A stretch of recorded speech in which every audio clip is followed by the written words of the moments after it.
కథ పేరు రాధామాధవీయం. రచయిత డాక్టర్ మరగాడు అహల్యాదేవి. చదివినవారు దర్శిపూడి వెంకటమానస. అప్పుడే రన్వే మీదకు వచ్చిందేమో విమానం. ఒక్క కుదుపుతో రాధిక ఉలిక్కిపడింది. అమెరికాలో ఎంబీఏ చదువు ముగించుకుని భారత భూభాగంలోకి అడుగుపెట్టగానే రాధికకు ముందుగా గుర్తొచ్చింది మాధవ్. అసలు ఎందుకు గుర్తొచ్చాడో ఈ వేల్లో? అతని జ్ఞాపకాలతో పెదవిపై ఓ చిరులాస్యం నాట్యం చేసింది. ఇప్పటికిప్పుడు కనిపిస్తే బాగుండు కదూ అనుకుంది. విచిత్రం, అమెరికాలో ఉన్న కాలమంతా అతడు గుర్తుకు రానేలేదు. ఎందుకో భారతంలోకి అడుగుడుగానే మాధవ్ గుర్తొచ్చి ఓ తీయని అనుభూతి తుమ్మెర చిబుకాన్ని తాకి వెళ్ళింది. కాసేపటికి లగేజ్ తీసుకుని బయటకు వచ్చేసరికి ఎదురుగా తమ్ముడు పక్కనే మాధవ్. రాధిక ఆశ్చర్యంగా, హాయ్ వినయ్, ఎలా ఉన్నావు అని అడగగానే, రాక్క, కారులో వెళ్తూ అన్నీ మాట్లాడుకుందాం అంటూ అక్క చేతిలోని బ్యాగ్ను అందుకున్నాడు వినయ్. అక్క, మాధవ్ నీకు తెలుసుగా, నేను బయలుదేరుతుంటే నేను వస్తానన్నాడు, అందుకే తీసుకొచ్చాను అన్నాడు వినయ్. ఆ మాటలకు చురుక్కున మాధవ్ కళ్ళల్లోకి చూసింది రాధిక. ఆ కళ్ళల్లో అదే ఆరాధన. నేను నీకోసమే వచ్చాను అన్నట్టు అతను చూడటంతో ఉలిక్కిపడి ఈ లోకంలోకి వచ్చి పడింది రాధిక. తన ధ్యేయం చదువు తప్ప మరొక ఆలోచన లేని వేళ ఆమెకు ప్రపోజ్ చేశాడు మాధవ్. మొదట్లో మనసు మెత్తబడినా చదువు ఒక్కటే తనకు లోకంగా ఉన్నప్పుడు మరో ఆలోచన రానివ్వకూడదు అని మాధవ్ ప్రపోజల్ను సున్నితంగా తిరస్కరించింది రాధిక. మాధవ్, నేను పై చదువులకు యుఎస్ వెళ్తున్నా. వచ్చిన తర్వాత కూడా నీ ప్రేమలో మార్పు లేకుంటే అప్పుడు చూద్దాం అంది రాధిక. ఆమె మాటలకు మనస్సు చివుక్కుమన్నా మనసుకు నచ్చిన చెలి, అందుకే కొంత అలజడితో సర్దుకున్నాడు మాధవ్. అమెరికా నుండి వచ్చిన రాధిక ఓ వారం రోజులు బిజీగా స్నేహితులతో గడిపింది. అందరి మధ్య ఉన్న ఆమె కళ్ళు మాధవ్ కోసం వెదకసాగాయి. ఇంతలో ఎవరో చెప్పారు, మాధవ్ అమ్మగారికి ఆరోగ్యం బాలేదు, హాస్పిటల్లో చేర్చారంట అని. మాధవ్ తల్లి దేవకికి తనంటే ప్రాణం. వాళ్ళింటికి వెళ్ళిన ఓ సందర్భం గుర్తొచ్చింది రాధిక్కు. ఆ రోజు తనను ఎంత ప్రేమగా పలకరించిందో, అంతేకాక తనకు ఇష్టమైనవి కూడా చేసి పెట్టింది. ఆంటీ, నేను అమెరికా వెళ్తున్నాను, మీకేం కావాలి అని అడిగింది రాధిక. ఏమీ వద్దమ్మా, నువ్వు బాగా చదువుకునిరా అంటూ ఏదో చెప్పబోయి అంతలో మాధవ్ ఏదో సైగ చేయటంతో ఆర్దోక్తిలా ఆగిపోయింది దేవకి. ఇంతలో వినయ్ వచ్చి పిలవడంతో ఆలోచనల నుండి బయటకు వచ్చిన రాధిక, మాధవ్ అమ్మగారికి బాలేదట కదా వినయ్, ఏ హాస్పిటల్లో చేర్చారు, నీకేమైనా తెలుసా అని అడిగింది. కామినేనిలో అక్క, నేను వెళ్తున్నా, అదే చెప్దా అని వచ్చాను, నువ్వు వస్తావా అని అడిగాడు వినయ్. రాధిక కూడా వస్తాను అని 10 నిమిషాల్లో సిద్ధమై బయలుదేరారు ఇద్దరు. వాళ్ళు వెళ్ళేసరికి దేవకి మంచం పక్కన కుర్చీలో కూర్చున్నాడు మాధవ్.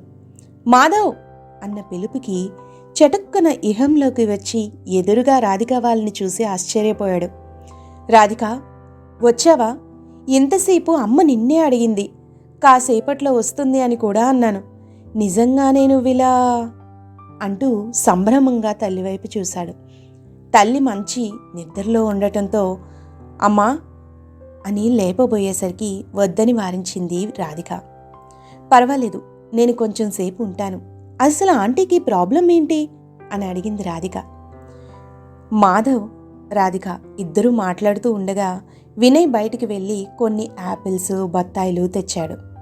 ఓ అరగంటకు మెల్లిగా కదిలింది దేవకి. ఆమె వంకే రెప్పార్పకుండా చూస్తున్న రాధిక దేవకి కళ్ళు తెరవగానే ఆంటీ అంటూ చేయి పట్టుకుంది. ఎవరు?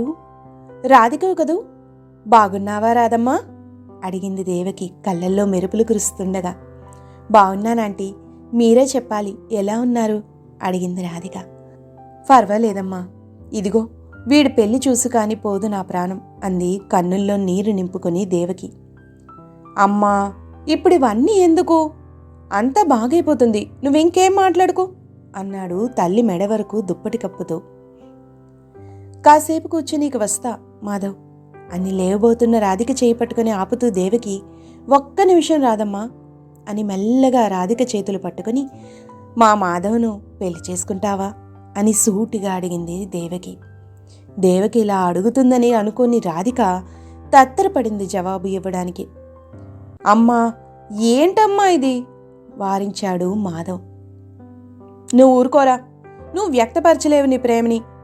మరి నీ తల్లిగా నాకు బాధ్యత ఉందిగా, నన్ను మాట్లాడు నువ్వు అని కొడుకును కోప్పడింది దేవకి.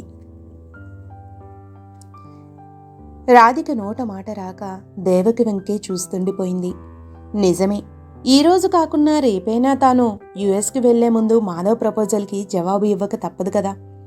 బహుశా ఆ సమయం వచ్చేసింది కాబోలు అనుకుంటూ, తప్పక ఆంటీ, మాధవ్కి అంగీకారం అయితే నేను సిద్ధమే అంది రాధిక ఏమాత్రం తడబాటు లేకుండా. ఈసారి ఉలిక్కి పడ్డం మాధవ్ వంతయింది. రాధిక వంక నిజమా అన్నట్టు సంభ్రమంగా చూడటంతో ఎస్ అంది కళ్ళతోనే అతనికి జవాబు చెప్తూ.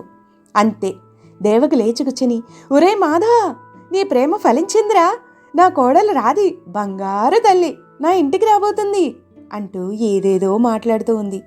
ఇంతలో రౌండ్స్కు వచ్చాడు డాక్టర్.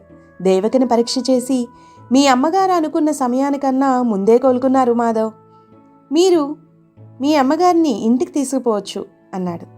ఓ శుభముహూర్తాన మాధవ్ రాధికలు ఒకటయ్యారు. ఆ రాత్రి భర్త కౌగిట్లో ఒదిగిపోతూ, నువ్వే గెలిచావు మాధవ్ అంది రాధిక. ఏది, ఇంకా యుద్ధం మొదలవ్వందే అన్నాడు చిలిపిగా మాధవ్.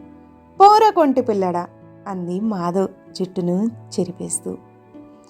ఒక్క నిమిషం, ఆ కొంటెవాడు తొంగి తొంగి చూస్తున్నాడు మనల్ని మింగేసేలా. కిటికీ మూసి వస్తామంటూ లేచాడు మాధవ్. కిటికీ మూసి కట్టెన్ దగ్గరికి వేసి వచ్చాడు. అయినా కిటికీ సందుల్లోంచి, కిటికీ పల్చని తెరల వెలుగులో ఆ గదిలో ఆ కొత్త దంపతుల మధ్య జరిగే సయ్యాటను చూసి చంద్రుడు కిసుక్కున నవ్వేసుకున్నాడు. మరింతగా భర్త గుండెల్లోకి ఒదిగిపోయింది రాధిక. ఏవో చిలిపి తలుపులు గిలిగింతలు పెట్టగా మాధవ్ చేతులు తమకంగా రాధిక తనువుపై యథేచ్ఛగా వీణను మీటసాగాయి.